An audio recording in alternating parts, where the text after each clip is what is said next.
Hello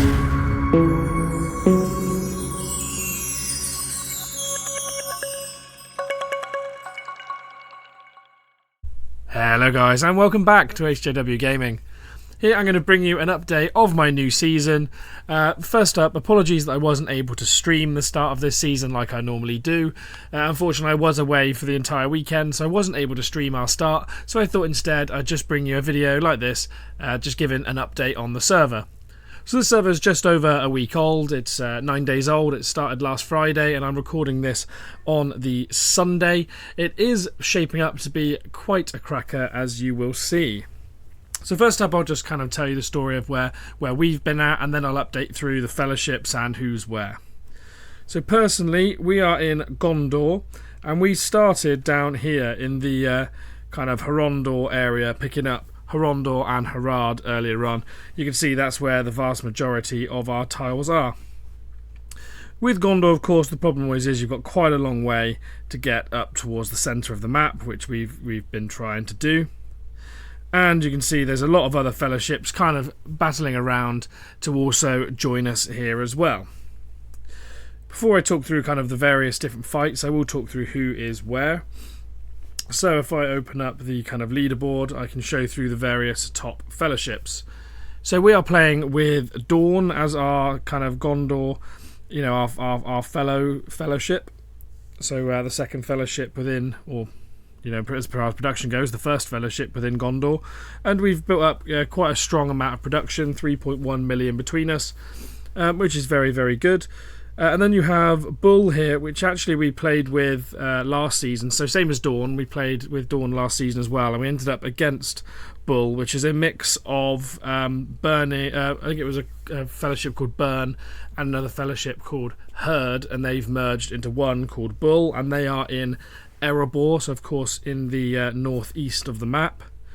Then we also have CMPS in Lothlorien, which I'm sure quite a few of you have come across, as they're a fairly big fellowship, which is one of the fellowships again that are going to be fighting and trying to battle it out for the ring with us, which we'll come on to a little bit later on.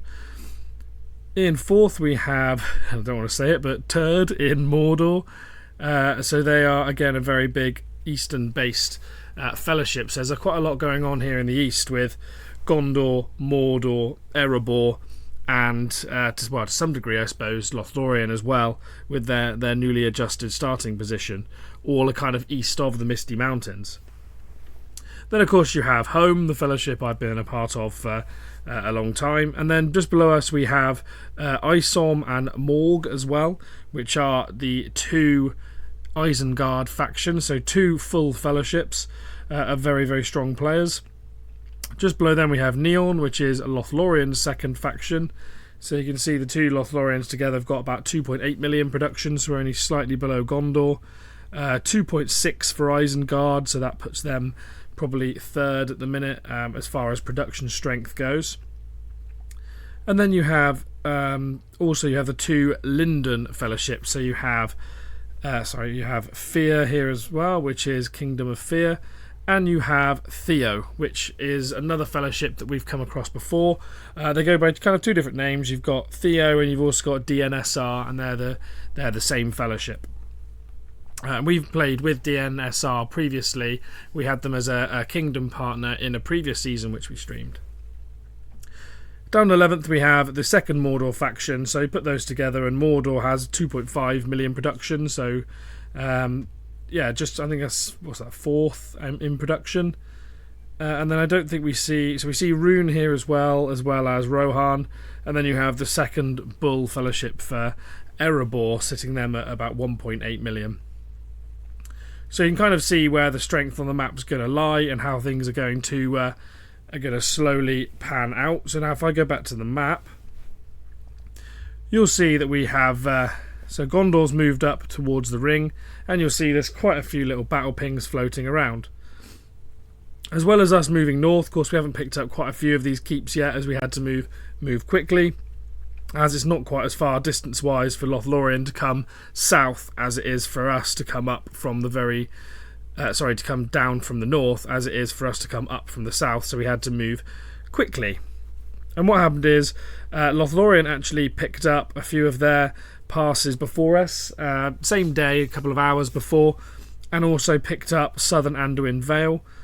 We picked up our pass here, coming through Brownlands, and also picking up the Undeeps on exactly the same days as Lothlorien did. So we kind of ran into each other at exactly the same time.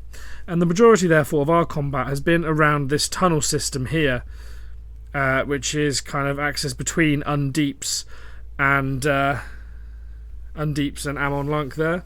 So we've been having a lot of clashes here. At some points we've been, you can see they're still taking some of the tiles here. We've been up towards this way, and also quite a long way around this eastern side. However, you can see we have been pushed back temporarily whilst our forces are elsewhere. I think that's the biggest pin on the map at the moment. Combat's been going on for about a day now, and as you see, 5.5 million participants. And then the only other kind of battles we've had or having is there's been the starting to become one here with Isengard. So as you can see, they are looking to siege here and take this pass and come over to us and come join us. So as Gondor, we are kind of spread across the two of the biggest fellowships in this server at the minute. So as I shown earlier, we've got that 3.1, but more Isengard has 2.6 million production and 2.8 for Lothlorien. So that's quite a big spread to be across at the moment, which isn't exactly ideal. But we'll have to make the most of it what we can. So we're kind of battling around this Amon Lok Dol Guldur area and trying to do the best that we can.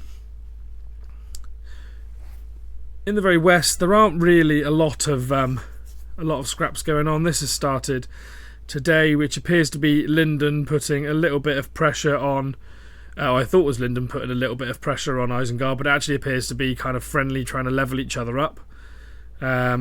Just kind of getting something going. So there's nothing much to speak about there. And then in the east, we've had Erebor, who came down through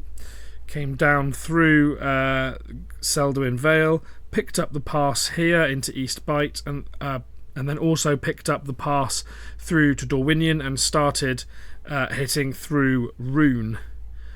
And then Mordor came up from the south, picked up Ashen, and they've also now been putting pressure on Erebor as well to try and push them back. So you see Mordor have this tunnel, Erebor have the pass, but it looks like the pass is now being taken by Mordor. So Mordor's kind of trying to put pressure on Erebor and move north from the south. Obviously from our perspective, the sooner kind of the better. They can put the pressure on the kind of northern kingdoms, as going 2v1 here seems to be unsustainable, at least from our view. You'll have seen they're taking that pass, and the reason it's, unfortunately the timing's coming quite horribly, is that they're sieging it here at a very similar time to where we were looking to take Karas Galathon, but we've had to obviously postpone this whilst that's going on. You can see Isengard have all their flying armies ready to try and take siege wherever possible. But yeah, you can see this map shaping out quite interestingly. There's a lot of very strong factions with a very limited differential as far as production goes. So there's going to be a lot of to and froing, I think. Early on, it appears that alliances are going to be Isengard, Lothlorien and Erebor all working together. Mordor is working with Rune, and then we are on reasonably friendly terms with Mordor as well. Lyndon appears to currently be neutral, kind of sitting in the middle of, bad territory, but not one to pile in with everyone else. So it looks like at the minute the advantage appears to be with the Isengard, Lothlorien, Erebor alliance. How they're planning on having a kind of three-way ring battle, I'm not sure, as I guess that would be a tricky one, but that's going to be a long way away yet. So it looks like we're going to have to keep scrapping around these areas. Obviously our ideal plan of action, if we can get things to work, is we could move northwards and try and take Southern Anduin Vale, and we'd also try and keep Isengard on this western side of the Misty Mountains to prevent them from coming across us. Of course, if that happened, they'd then have to kind of go through this Rohan territory and would begin engaging some of the smaller fellowships, kind of pushing them towards our side and helping us out a little bit. Ideally, we'd also like to see Mordor come north and kind of help that way, but we'll have to see what they decide to do. As far as our personal development, we have changed slightly on the commanders used previously in my videos. So I did get the fortune of pulling Sauron, actually, from Matham Chest, pulling full invitation. So we've been kind of ranking him up a little bit. We have currently got in respect 3. Obviously, ideally, we'd get in respect 5, as that's quite a big buff compared to his only respect 3 build. But we've got him built for initiative here. Currently 47 initiative, primarily due to this classic Scouts Mail with the deafness buff, not fully upgraded as I only had limited number. But yeah, decent amount of initiative as well. So, and he has been pretty useful. And the rest is similar to what we've had previously. We are using Aragorn, King of Men, as our kind of second damage dealer, currently with 200 attack and 35 to 54 damage. And then Dane, obviously the main damage dealer, with 208 attack at the minute with 37 to 58. We have upgraded his gear quite a bit, so we are seeing a lot of flawless gear. However, we're held back somewhat by the fact that we just can't seem to pull any more Palantir of Orthancs, so that damage on him is being kept pretty low, for his standard. Our respect levels aren't massive either. 11 on Dane, 8 on Gandalf the White, and then 5 and 3 on King of Men and Sauron. Our Gandalf the White's had a bit of a buff as well. We've pushed his respect level up to respect 8, and also fully strengthened a protection of Numenor to get him a significant buff in focus. So he's up at 228 focus at the minute, as we weren't getting enough from White Council in previous seasons. You see, I've started leveling second builds as well. Unfortunately, we have had to move Elrond to the bench. Previously was my favourite commander, my first ever tier 3 I pulled, so always had a bit of a soft spot. He's one of my highest respect commanders as well. But with troop support being in the position it was, I just wasn't seeing enough output from him. I was having decent success using him as my tank with swans, but I just thought there was a better build available once I had Sauron. So he's moved to my second army, alongside Gil-galad as well, who's only at respect 5 now. But yeah, pulling him down, I don't see any issue there. Gil-galad's one of those commanders that's kind of useful against slightly weaker players, but in a server like this where everyone is very strong and has a very meta formation, he doesn't really cut it as well as I would like, so I put him just because of his synergy with Elrond. And then also I've got Gimli in there as the damage dealer, and Frodo and Sam being used as the tank. Unfortunately, we haven't been lucky enough with kind of a decent evasive action weapon other than that which we use on Dane. So he is currently using blue, but we'll try and swap that out as soon as we can. But he is he's doing quite a good job so far as the tank, and we're trying to get these leveled up to level 40 so they can get involved as soon as possible. Of course, with daily scrolls, they will level up pretty quickly. And then our third formation has Gandalf the Grey with 3 damage dealers in Éomer, Lurtz, and the Shadow, but a lot of this will be gear swapped if we do start using 3 formations, as we don't have enough fully strengthened gear to use on 3 full formations. As far as results go, as for our PvP, we've had a little bit of a mixed bag so far. You can see we've had some that have gone well, and some where we've been absolutely dumpstered, which would be the case here. So this is against Kamalama of CMPS, where he was not even full, and we still and using a tier 2 as well on his Gandalf, but we did get taken down, which is unsurprising, as the gear and respect level here, the difference is massive. So there was a Zenith 3 on that Dane, as well as fully refined gear, respect 10 on Gandalf the White and fully refined, Beorn at 8 and Gil-galad at 11. The gear difference is what's costing us at the moment, unfortunately, but we're trying to make the most of it as what we can. We did have a good result here against Sir Richard, who's a very kind player. Dropped me a message after this, and I know he's a watcher, so shout out to him. The way this happened here was we only had half army, but we did get the victory. Reason being that induction of Sauron to our army made the difference, as his higher initiative stat than the opponent's Gandalf the White meant that we actually stole his White Council, and it was applied, so we got double White Council on our side, which meant that we got this kind of result, which is brilliant to see for us. Not so much for him, obviously. We've had a few others kicking round, trying to find ones that are actually against full armies. Obviously don't want to see these kind of half ones. It's not actually showing all of the PvP. I've definitely had more recent ones than those, weirdly. We had this one here with Seaton, where reasonably even result. Obviously we slightly came out on the downside. I think we would have done a little bit better if I did have Guardians ready for Dane rather than Guards of the Tower.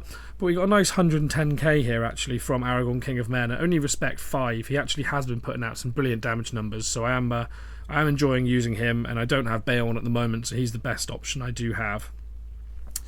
Another dumpster here as well from Football Star, who previously went by the name of Fireballs and was actually a previous player in our Fellowship of Home, so hopefully he'll come back and play with us again somewhere soon. But you'll see again, the difference here is gear levels. Is using Eagles as well, so massive initiative here and significantly higher stats on his Sauron, respect 14. We got 11 on the Beorn, 13 on Gandalf the White in fully refined gear, and of course his Dane doing the most of the damage. Zenith 1, fully refined gear, really good commander. So realistically we were never going to win this, significantly disadvantaged here. We fared a little bit better in this one here against Numenor, very level indeed. This actually running a troop support build but using tier 4s, as you can see with the March Wardens on Elrond, and this was a good result. As you'll notice, the gear difference again is quite striking. We're actually at quite a big disadvantage here gear wise. Respect 11 Celeborn running some brilliant gear here. The Elrond in particular standing out to me, which I love to see. As I said, Elrond being one of my favourite commanders. Running a Zenith 2 Elrond here with fully refined gear almost across the board with March Wardens. Very good to see. He actually didn't do as much damage as I'd expect with that 70, 71, 72. We've seen we've output about 100 and 110 before with Keepers, so maybe they'd be better than the March Wardens, but we'll see. Sirdan as well with respect 12, primarily being built for this buff here. I personally think he's slightly better with a healing buff at the moment, but because I find that this Shipwright does clash a little bit with Elrond's dual blows and also Gil's evade, but obviously it's having good effect for this player. And then Gil-galad as well, his best commander, all fully refined. Unfortunately, Gil-galad's a shadow of the commander he once was, so even a Zenith 6 commander here, you know, we've got a respect 3 commander in our formation, so we're more than happy with this result, matching with this level of disadvantage gear with tier 4 troops on 3 of the 4 opposing units. This was a very strong, whilst it says it's a draw, as far as resources go, this was a very favourable result in our this went very in our favour. And I think someone followed it in trying to take the tile, and we just, it's low level army. I don't know why they attacked that tile, but we did just wipe them out, straight away afterwards, back to back. What else do we have? We have this one here against Minas Beard in CMPS. Again, good result for us. Looks like he's one training academy level down compared to us, so he has 400 less troops, but we do get a nice 100k output from Dane and 80 as well from Aragorn, King of Men. Again, using tier 4 troops on his Gandalf the White, so actually good initiative on his Gandalf the White once you add that in. But yeah, I don't think this came down to stealing White Council or anything like that. I think we just slightly overpowered. Looks like we have a slight gear advantage in this sense. Yeah, definitely. So this basically just came down to us having the gear advantage for a change. Do we have one other? Lots of mob hits here. We spoke about Kamalama. We had a good one here against the player called Neo, who's against the MPS, but that came down to obviously being slightly lower level than us, challenging slightly earlier than when he was ready. Lovely draw here as well. This will be the last one I'll run through against Thorin from CMPS. All level 40s. He was full, again with probably 2 academy levels lower. We were only half strength, but we do get a brilliant 102k output from Aragorn, King of Men, again, kind of carrying us a little bit here and doing very, very well. Both of us left with only 1 commander left, our King of Men against his Gimli. But yeah, picking up some lovely things. Oh, actually, I will talk through a few more while I'm here. I'm just gonna brush through them again. Some of these are because the opponent's using slightly lower level armies. This one here, level 36s, and again 36, 35. So LOTR throwing quite a few commanders that aren't fully leveled. Obviously, that's not going to happen through the for the entire season, but for now, they are throwing kind of everything they can at us. We had this one too against Tommy, where slightly even, probably slightly in our advantage here. Again, good output from Dane and